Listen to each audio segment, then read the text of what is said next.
नमस्कार लाडक्या बहिणींनो, लाडकी बहीण योजनेची नवीन ई-केवायसी कधी सुरू होणार? कारण प्रत्येक वर्षाला ई-केवायसी करण्याचं सरकारने ठरवलेलं आहे आणि तसा जी-आर पण सरकारने ज्या वेळेला ई-केवायसी सुरू झाली होती त्यावेळेला काढला होता आणि सरकारने प्रत्येक वर्षाच्या जून महिन्यामध्ये ई-केवायसी पोर्टल सुरू करण्याचं त्या जी-आर मध्ये स्पष्ट केलं होतं. पण आज जून महिन्याचा दुसरा आठवडा सुरू झालेला आहे, तरी पण लाडकी बहीण योजनेची नवीन ई-केवायसी करण्यासाठी पोर्टल सरकारने सुरू केलेलं नाही. मग ते पोर्टल सरकार कधी सुरू करणार आहे?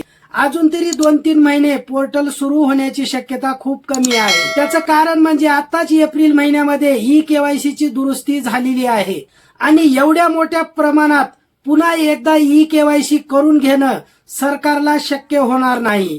कारण खूप मोठ्या प्रमाणात सरकारकडे डाटा जातो आणि ते डाटाची पडताळणी करणं एवढ्या लवकर शक्य होणार नाही. म्हणून अजून तरी 1-2 महिने ई-केवायसी पोर्टल सुरू होण्याची शक्यता खूप कमी आहे. आणि महत्वाचा मुद्दा म्हणजे एकल महिला आणि परित्यक्ता महिलांची पण ई-केवायसी राहिलेली आहे. त्यावेळेस सरकारने एकल महिला आणि परित्यक्ता महिलांसाठी कुठलाही पर्याय उपलब्ध करून दिला नसल्यामुळे त्या लाडक्या बहिणीची ई-केवायसी राहिलेली आहे.